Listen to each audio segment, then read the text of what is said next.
Welcome to the Not Old Better Show, the show covering all things health, wellness, culture, and more. The show for all of us who aren't old, we're better. Each week, we'll interview superstars, experts, and ordinary people doing extraordinary things, all related to this wonderful experience of getting better, not older. Now, here's your host, the award-winning Paul Vogelzang.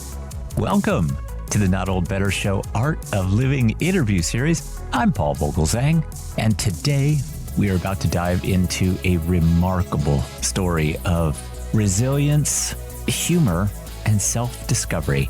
Our guest is first-time author Ellen R.B. Smith, who has written a deeply personal and captivating new memoir that chronicles her coming-of-age journey amid societal upheaval. From an idyllic childhood here in the Northern Virginia area, and all my audience locally is going to enjoy that part of it immensely. But this childhood took a sudden turn after her parents' divorce to being labeled a troublemaker by her small town. Ellen's story is raw, honest, and ultimately inspiring, but beneath the rebellious exterior is a young soul grappling with loneliness, searching for acceptance, and learning how to stand up for herself, often through laughter, tears, and unexpected friendship.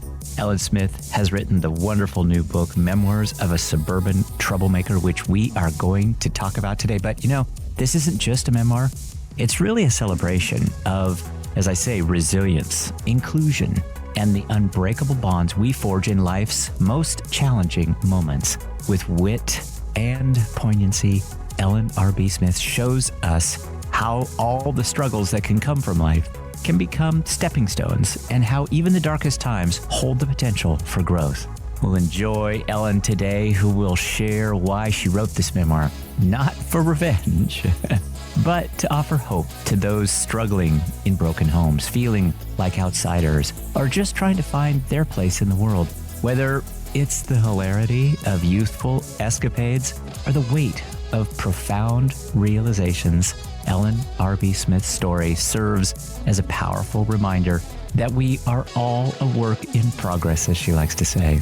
And sometimes the most important lessons are hidden beneath the surface of a good joke. We'll hear a little bit about that today.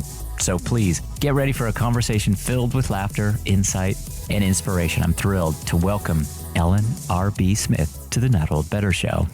Ellen R.B. Smith, welcome to the program. Thank you so much. Well, thank you for joining us. Congratulations on this wonderful book. I want to hold it up, make sure everybody can see this. And the cover is so wonderful. You've written this fantastic new book, Memoirs of a Suburban Troublemaker. We're going to get into it, but this is, I know, a first book for you. I love the cover. I can tell by the cover that you are, in fact, a troublemaker. Is that kind of what you were going for? Yes. Yeah. I was 16 in that picture, and I wrecked that car about 2 months after. Oh, I'm sorry. And what's funny is a friend of mine did the cover for me. I found the picture, and she designed it. Her name is Erica Cohen, another South Lakes grad. So South Lakes, we're talking about South Lakes, Virginia, and you, of course, are based here in the Northern Virginia area. That's where I'm based as well. And so it's really nice to talk to you about that aspect of your childhood and many of your formative years. And so I definitely want to get into kind of all of those subjects with you. But let's start with, for all of us, and certainly for all of us that know Northern Virginia life, there's beautiful forests, lovely trails for us to walk on, great cultural activities, just lovely. And you certainly had what I'll call kind of a blissful childhood that was interrupted in a divorce. And it really changed you. You talk about it in the book, you became angry. There were some real issues. Tell us a little bit about that stage in your life and set up the rest of the book about some of these struggles that ultimately shaped you. When we moved to Reston, Virginia in 1980, we lived in this beautiful neighborhood right across the street from the 3 schools that I would eventually attend. It was a picturesque neighborhood. We were a nuclear family surrounded by other nuclear families right on the lake. And I had a best friend across the street who was just like me in that she was an agnostic, non-practicing Jewish little girl. And we just loved our adventures together. After the divorce, when I was 8 years old, everybody just seemed to move on with their lives. And my mom got a day job that I felt stole all the attention away from me. And my father started dating right away. My sister didn't really remember what it was like before the split because she was so young. She was only 5. And I thought if my parents could fall out of love that easily with each other, then maybe the same thing could be said for the love that they had for me. And as far as my construct of family, ultimately, I certainly took my time choosing my forever partner in life. I waited until my late 30s to have kids because the divorce was that scarring for me. It shaped my fundamental beliefs or lack thereof of even a higher power. But I wanted to be 100% sure that I was in love with the right person who was committed to being a husband and a parent. And I feel like I was successful in that endeavor, not to blow my ending, but it is a happy ending because I have a couple friends that have started reading it and said it was really difficult, especially my family members, to read about the feelings that I had during the divorce. And you do spend a fair bit of time talking about family and just the mere fact that you've written this memoir that is so inclusive of all of these times. It had to have been difficult, but I noted that the foreword is written by your mom, Kitty Bernard. And I thought that was lovely. That's just a nice show that during difficult moments, family can stay and remain. I'm sure that's how you feel. It is. And she is such a champ for doing that for me. I mean, there were definitely times in the book where I had to go back and rewrite sections of it. But yeah, in the end, she was very, very supportive. And I wanted to give her that opportunity to say her piece because we all have different perceptions of the past. And I just feel like it was her moment to also be reflective. So I'm very lucky to have her in my life and supportive of this book. Well, in addition to the wonderful cover photo of you in the car that you later wrecked, there are lots of other great photos, including one of your mom at her first prom. And so you can just tell how special she is. Yeah. That's a lovely picture, by the way. I know my audience is going to absolutely relate to your mom and the hairstyle. She's a knockout. Absolutely. Well, tell us about being a troublemaker then, because there were some tough times and tough moments where you were a little bit of probably out of control. Would you describe yourself in that way too? Yeah, out of control. I'm so angry that the anger actually took over it. I talk about how I have an alter ego named Zelda, which is a name that my mom jokingly was going to give to me because I was complaining about the name Ellen. I thought it sounded like an old lady's name, but I used it as the name for my alter ego because I just was so out of control when I was in these situations where I was being bullied and then standing up for others in these arguments. But I self-alienated and I couldn't articulate why the hurt of the divorce ran so deep. I felt like my whole world was turned upside down and everyone left me behind. And I didn't have time to grieve the death of my parents' love for each other. And it is a death. And if you listen to people that talk about their parents getting divorced, it's often how it's referred to. Hence the chapter, Let's Go to Funerals. Like even back then, I had a friend who died of cystic fibrosis when I was 8, same time as my parents were going to divorce. And I couldn't let my emotions go. Like everybody else was crying around me when that was announced. And I just thought I was going to explode and become this terminally pathetic, weeping basket case. So I bottled up all my emotions and eventually that sadness turned into something else more nefarious. I thought, I'm just going to do a bunch of stupid to get my parents' attention. It was my way to alienate myself from my parents because I didn't feel like they loved me at the time. Of course they did. But that was the start of my serious troublemaking. But I think I was always rebellious when it came to like sleep and my personal sense of fashion. But I think I also became an advocate of others because I was inspired by some of my mother's stories and my friend Bahija's. And I started to take notice of others who were being bullied or suffering from some kind of alienation themselves. And I wanted to help them feel better because in doing so, it ended up healing myself. And still to this day, that happens. I just had a friend stay with me for a weekend and who's going through something. And I'm going through something. My husband just broke his foot and I've been, having to do all of the dishes and the laundry and mow the lawn and all of his chores too, which I actually enjoyed mowing the lawn, by the way. But it's been hard. And having that friend over and helping her go through this difficult time, it's actually helped me get through this as well. I noticed this theme of advocacy and inclusivity throughout the book. And again, touching on the photos, I loved all the photos, by the way. There's a beautiful photo of the Pride Parade and the Glamazon booth. Yeah. And I could just tell from that photo, as well as everything that you write about, that you have a real part of you that wants to help and wants to be there to support. And this really was brought out in so many ways in the book, but I loved this. And you mentioned, Bahija, maybe talk about that bond that was created and how that idea of connection and solidarity really applied to a lot of these other moments in your life, including the ideas of inclusivity and being part of an advocacy kind of element. Yeah, I mean, Bahija was just a lifeline for me. We were so lucky to have each other. Life is always better when you meet somebody who will be in your corner and whose goal is to make you laugh in times of adversity, and vice versa. I mean, I definitely wanted to make her laugh too.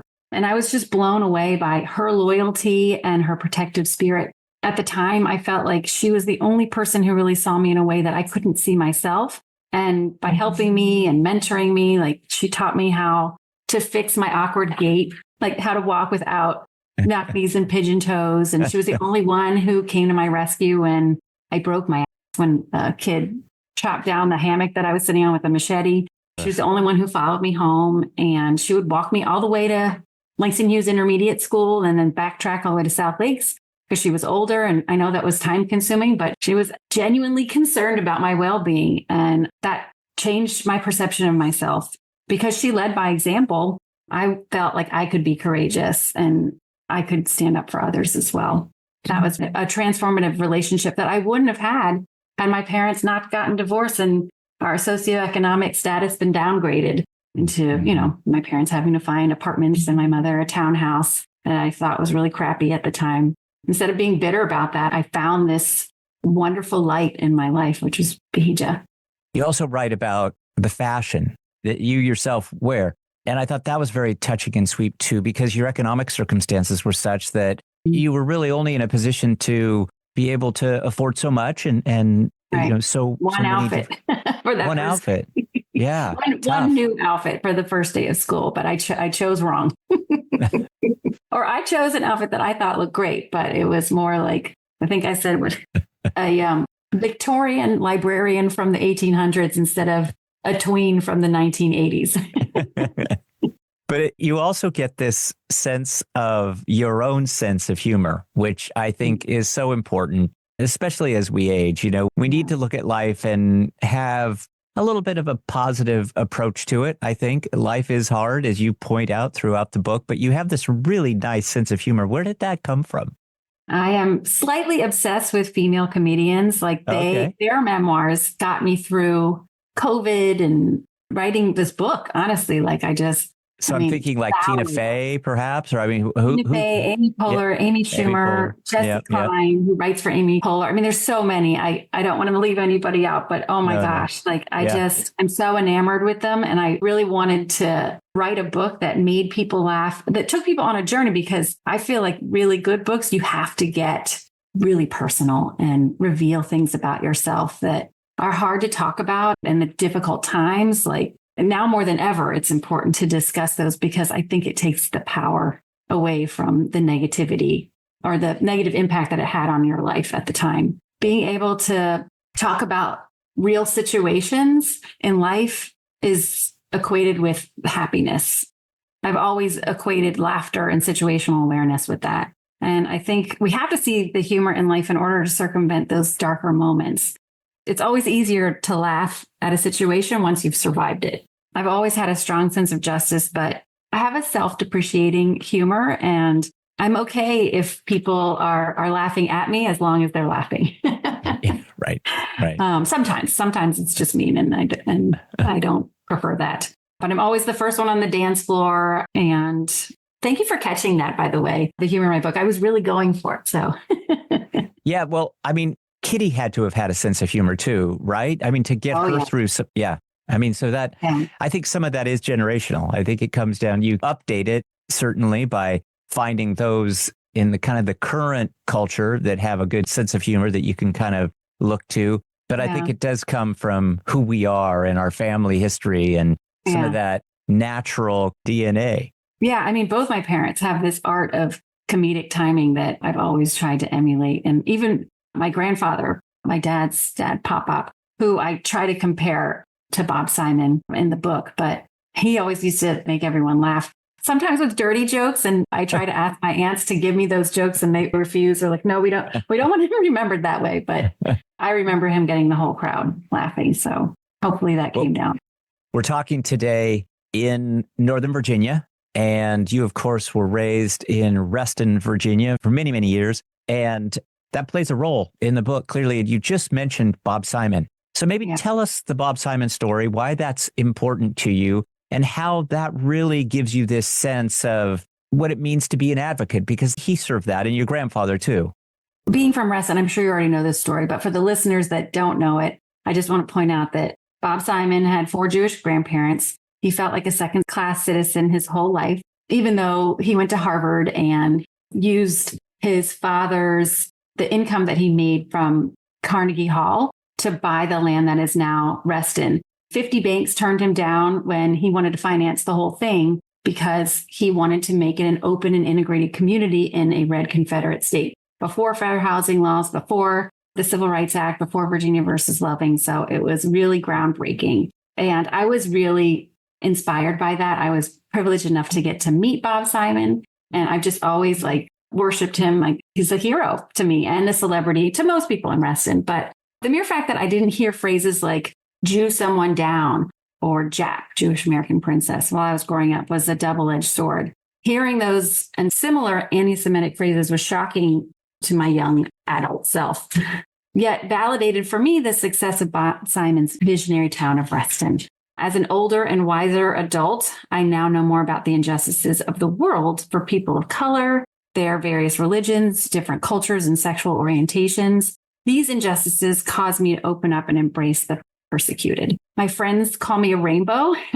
I love all shapes and sizes and colors, and Reston is so welcoming to all walks of life. I just hope that hearing this and reading my book too, people become more curious about learning about Reston's story and are influenced to live where diversity is important for the growth of the community. Our guest today, of course, is Ellen R.B. Smith, who has written the fantastic new book, Memoirs of a Suburban Troublemaker. Again, Ellen, congrats on this book. It takes a lot to write. And as a first-time author, you can tell how much work you really put into it. I mentioned the pictures, the chapter titles, I think, are wonderful.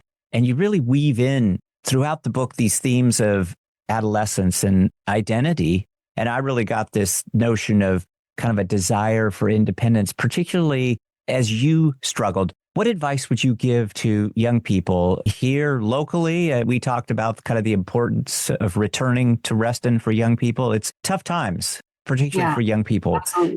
Tell us some advice.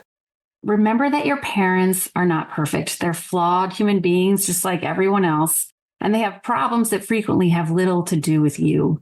You should always work to be yourself by discovering your own strengths. I like to say, try everything like Shakira, every sport, art, instrument, plays, chorus, STEM. I wish I had done a little bit more STEM or any, because you never know what you're good at until you try it. I also recommend journaling every night because writing down your feelings again takes the power away from people that are trying to hurt you. And we're all allowed to feel sadness and to fall down in life, but getting up and finding inner strength will guide you to self-satisfaction or actualization if you're a fan of Rogers and Maslow's hierarchy of needs, or success in whatever way you measure it. Also, you might want to write a book someday too. Mm-hmm. So reflection is always a good thing, and you don't need to always fit in. So try to find friends that truly support you and cut the toxic ties. I like that. I hope that the music theme will come out to young people too, because I know enough about you now in my research and after reading your wonderful book that music is an important element, both to your youth and even to this day. Did you want to be a rock star? Oh, gosh, yes. Oh, and I tried so hard. I talk about that as a failed dream of mine, but I came up with new dreams, and my definition of success is different now. But I do feel like there's still time. Yeah, absolutely. I think there's always time. Yeah. The second act is ahead for you, Ellen. Yeah. How did you balance this wonderful storytelling with kind of the personal aspects? Because it can be challenging to write some of these stories. And I would imagine that family members, I don't know if you gave an editorial option for some of the family members, but did you hear from any that really felt like this is just, we can't go forward with this? And maybe tell us about some of the stories that really jumped out at you in terms of wonderful ones to share, and maybe a story that you couldn't share in the book. Yeah. I mean, I can tell you this. My sister, who's very diplomatic, she's the mediator of the family, and everyone thought she was going to grow up to be a shrink. She's an executive now in a major company, but she was like, you don't want to put anyone's worst moments out there. I feel like I got to the crux of some of the conflict resolution by talking about how, in the end, I was able to repair all my relationships, but it was definitely a struggle. And recalling my challenging moments brought back some bitter memories, but I needed to stay on track and remember the positive outcomes of those situations and focus on the broader picture in the future. And I believe I've been successful in that. But yeah, I did give some editing power to my immediate family members. Good. And in the end, some of my feedback was, you were fair. So I'm happy about it. Well, again, congrats on this. How about readers? Now that the book's been out a little bit, again, just fantastic. Congrats on this wonderful Memoirs of a Suburban Troublemaker. Have you heard from the rest of your audience about struggles that they've had and how the book has kind of helped them overcome some of that? Yes. Recently, my mom, who likes to do water aerobics, was stopped by her instructor, and the woman asked her if she was my mom and said that she really enjoyed my book because she grew up in Reston and the story resonated with her in her own life. And then she related to my college experiences as well because it made her laugh. I'm like, did it. But the most rewarding feedback has come from children of divorce who told me how my book guided them on a healing journey. Like that just warmed my heart and brought me to tears. I loved hearing about the nostalgia that my story was able to evoke. So those are my happier ones. Liz 219, I don't know who you are, but you can go pound sand. We'll put that one in the show notes for you. The review on Amazon, it was just like terrible. I couldn't read it, but you can edit that out if you want. Liz doesn't. No, we'll make sure that Liz gets shouted down properly because the book is wonderful. And again, congratulations. These are not easy things to do, especially to talk about some things so personal. And you really do touch on these wonderful moments of self-discovery. And you talk a lot about vulnerability. And I wonder if you'd touch on that for our audience too, because I think we're all vulnerable. You have a very nice way of putting this. You just say we're all a work in progress. And as such, none of us are perfect. We're all vulnerable to what's going on around us. Yeah, I'm so vulnerable right now. Yes, I'm not a fully evolved human yet, but I think acknowledging that helps take away some of the impossible pressures of life to be perfect. I poured my heart and soul in this book. You are right. It took me years to transform it from a 175,000 word journal into a fully fledged story that I can be proud of. But launching it was super scary because it was like broadcasting my whole life, dirty laundry and all, to the world to be judged. Also, there are really very real Nazis flying swastika flags all over the country and on Instagram. And I'm fully aware that this book could make me a target. And I might be overly optimistic, but I somehow feel like saying it out loud protects me. I'm vulnerable as a mother of two young girls, and I'm about to turn 50, and I'm going through a horrible, so far 4 years, bout of menopause. But I'm learning every day children are not carbon copies of their parents, and just figuring out who they are and what they're thinking is a daily experience of growth and understanding. And it will continue for me to be part of my journey as a lifelong endeavor. Well, yes, let's shout down hate too, and give you big props for all of your honesty and just such a wonderful story and so well told and just a beautiful book to share, I think, with others. I look forward to sharing it. I look forward to our audience responding. Maybe tell us what's next for Ellen. Could we see this in a film setting? Could we see that is the goal, television? Is that the goal? Okay, well, good. Well, we're breaking. Are we breaking some news here? I'm dead serious. Like I would love for this to become either a movie or a TV series. I've got a friend in California that I went to college with, and I'm like, can you help me? And she's like, LA is dead right now. Just write it and we'll take it from there. So I haven't started it yet, but that is the end goal. Absolutely. I have neighbors across the street that are super solid people, and we talk about how we should become songwriters. I mean, we're all over the place as far as like, just putting more art into the world that inspires people to be better people. Well, my best to you, Ellen R.B. Smith. Thank you so much for your time today. And we look forward to talking to you again. Of course, Ellen's new book is Memoirs of a Suburban Troublemaker. We're going to have you back, Ellen. I want to make sure and stay in touch, but what a joy to talk to you again. Thanks for this wonderful book and for being so honest. I think this is the kind of thing that we need more of in the world. So I appreciate your time today, and please stay in touch and come back and talk to us. Absolutely. Thank you so much for the opportunity, Paul. This has been wonderful. My thanks to author Ellen R.B. Smith for her time today. Her book is wonderful, the title of which is Memoirs of a Suburban Troublemaker. We will have links so that our audience can find out more about Ellen and her wonderful new book, but you got to check this out. My thanks, of course, to our executive producer, Sam Henniger, for all of his work. My thanks to all of you, our audience here on radio and podcast. Please be well, be safe, and let's talk about better. The Not Old Better Show on radio and podcast. Thanks, everybody. We will see you next week. Thanks for joining us this week on the Not Old Better Show. To find out more about all of today's stories or to view our extensive back catalog of previous shows, simply visit notold-better.com. Join us again next time as we deep dive into some of the most fascinating real-life stories from across the world, all focused on this wonderful experience of getting better, not just older. Let's talk about better. The Not Old Better Show. Hi, one final thing.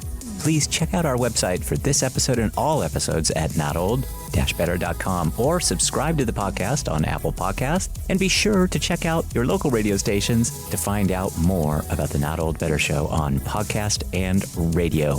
You can find us all over social media. Our Twitter feed is Not Old Better, and we're on Instagram at Not Old Better too. The Not Old Better Show is a production of NOBS Studios. I'm Paul Vogelzang, and I hope you'll join me again next time to talk about better. The Not Old Better Show. Thanks, everybody. We'll see you next week.